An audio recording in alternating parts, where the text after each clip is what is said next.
Good morning, church. It's good to see you. Good to be with you today, both in this space and on Zoom. We have some guests that we love dearly from Michigan. Hello, Rosie and Kat. We're used to seeing Rosie and Kat on the screen. It's really nice to see them in person as they have a little spring break, I guess, is what this is. Some sort of a created spring break experience, but so glad to be with you. And I take a little point of privilege to welcome my best friend from growing up, Amelia Gamblin, and her daughter, Sarah Elizabeth, who's here on a 16th birthday excursion, and I'm excited to have them here as well. And here we are in the 5th week of the season of Lent.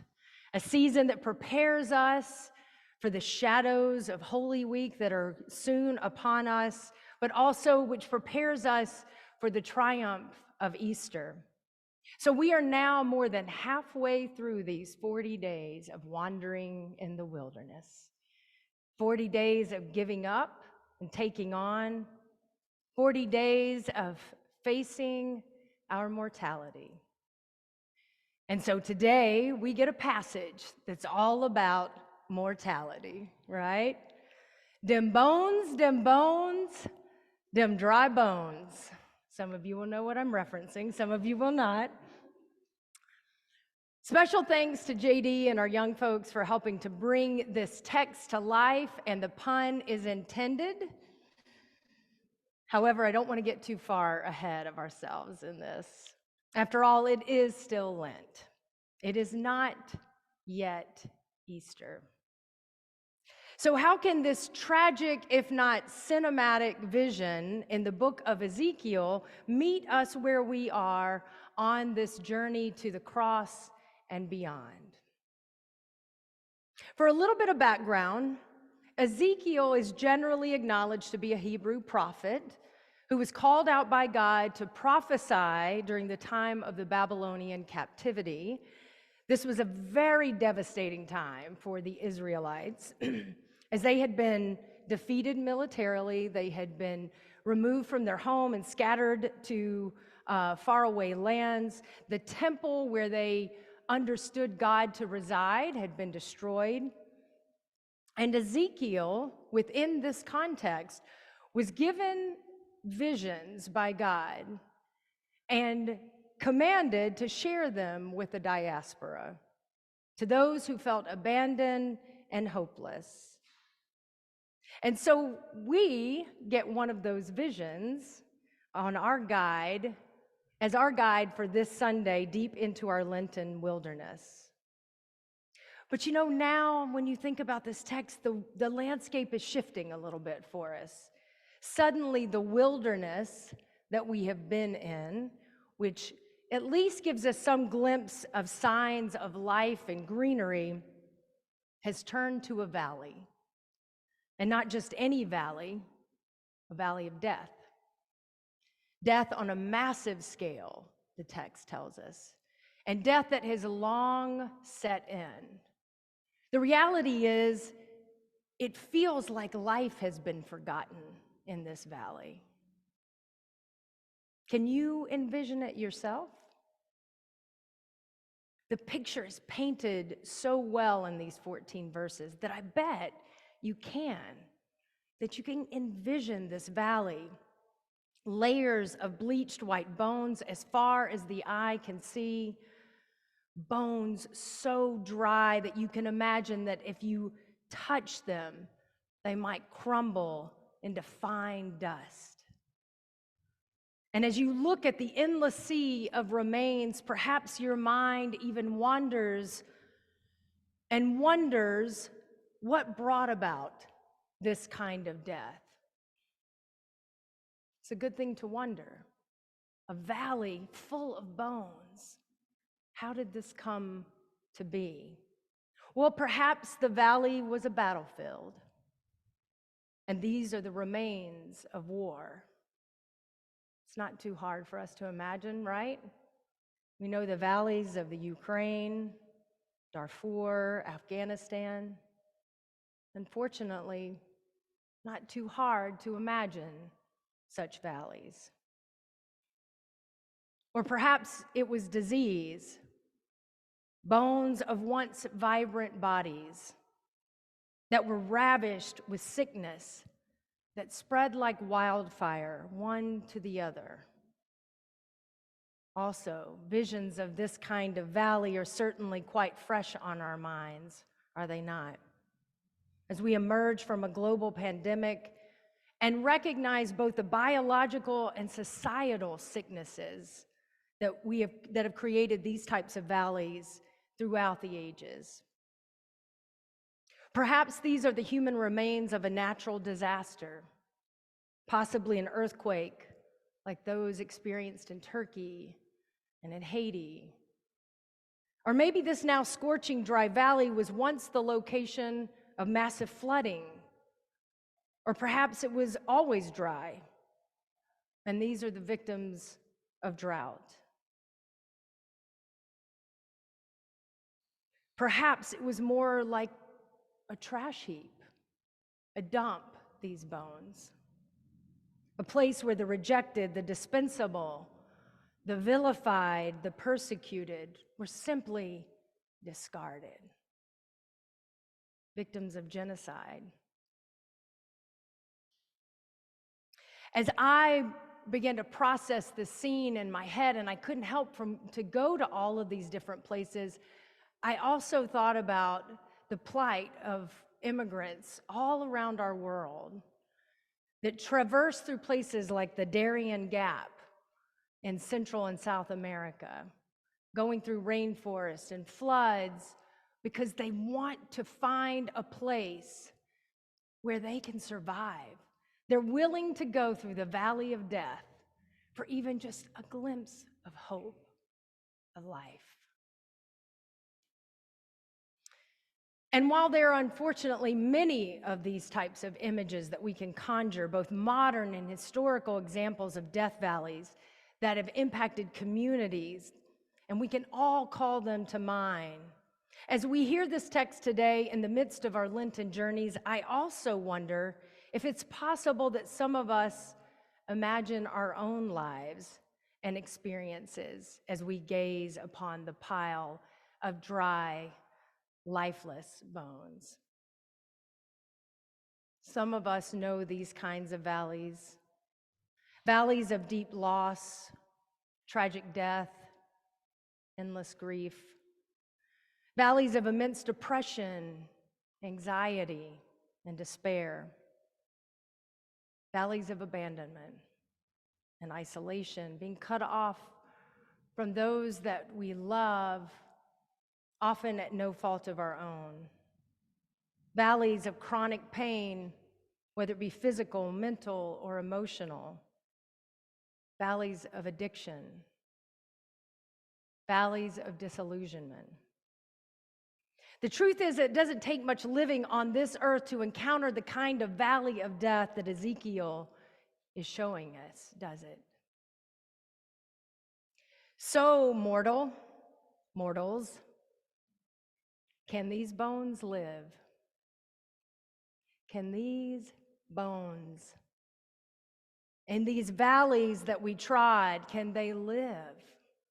It is the question posed to Ezekiel, and perhaps it is the question posed to us who are looking out upon a wasteland of bones in our own lives and in our own communities.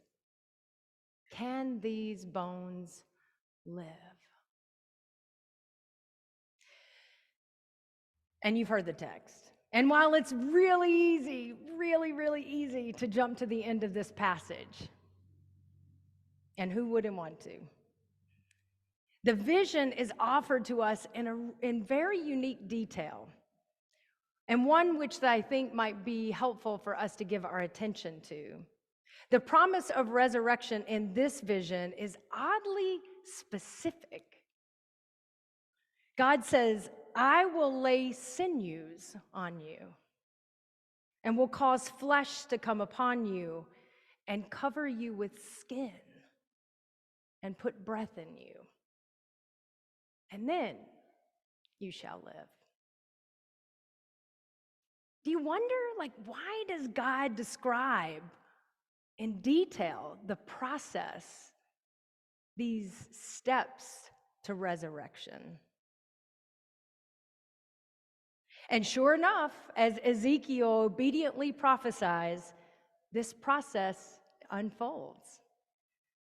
The bones throughout this massive grave begin to rattle, like the instruments that we heard in here earlier. They begin to wake up almost. As they do, they're not crumbling. There is no dust. Instead, these scattered, chaotic remains begin to find their way to one another. Interesting. Bone to bone. That's how the text describes it. Then, as the skeletons take shape, ligaments begin to form, stretching from one bone to another, securing the bodily structure into its place. Then muscles and tendons grow, further developing and strengthening the body. All of this is protected by the skin that slowly wraps itself around all that has come together and formed thus far. This isn't the end of the story, but I do want to pause here for just a moment to consider the process, to appreciate the detail that we are given. If by chance any of you have made your way out of a valley of death, if you have found yourself emerging from a season of despair, if you have recovered from deep trauma or loss, then you really know that healing and restoration hardly ever happens instantaneously. There's always a process for resurrection. Whether it's coming out of addiction, moving on after a divorce or a broken relationship, surviving the realities of white supremacy and systemic oppression, managing mental illness, emerging from tragic loss. In all of these situations and so much more, resurrection is a process. And while the process is different in every valley, transformation generally takes time. Sometimes it takes a lot of time. It can be both joyful and painful. I imagine, as I think about this scene where these bodies come together, did it hurt when all of that came back together? Did these new bodies feel the pain as life was coming back into them? Seems like they would. And healing is not always linear, but can often be a series of twists and turns, a dance, as was pointed out in our call to worship, written by Troy, by the way, with steps that take us forward sometimes and steps that take us backwards sometimes. Nevertheless, part of what we gather from Ezekiel's vision is that the process of revitalization, of becoming whole again, is really important. And there's something to value in each stage of our own restoration and of our community's restoration. Sure, we want to get to the end of this passage, and we will. Sure, we want to get to Easter, and we will. But while we remain in Lent, may we also find meaning in the individual steps that lead us to that empty tomb. Let us have patience with ourselves and with others as the bones are just beginning to rattle. Let us wait with expectation for the flesh to fully form. And the breath will come. I promise you. I haven't forgotten about that. The breath will come. The ruah as the Hebrew text says. The wind, the Spirit of God, the final stage of resurrection, it will come. It may not come in exactly the timing we imagine and in the ways that we expect it to. And if we're very honest with ourselves, when we come to the other side of that, we may not even look like we did before. We don't know if these bodies that came together in this valley of death looked like that before, or maybe something even better. But it will come. No matter how dry your bones are today, no matter how long you have lain in the valley, no matter how far away you feel from God and from yourself, God will open our graves, the text says.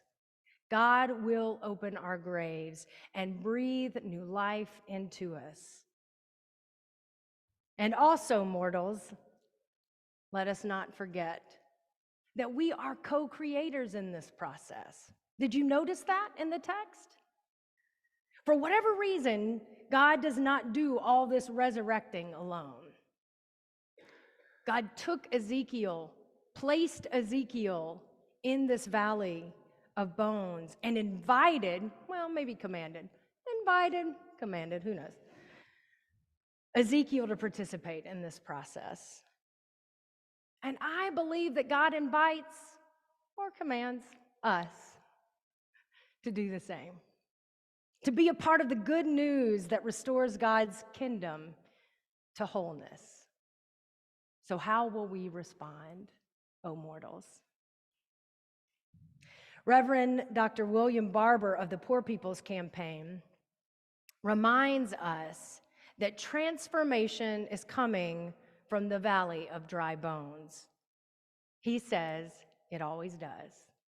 That's where transformation starts, because that is where hope is, in the valley.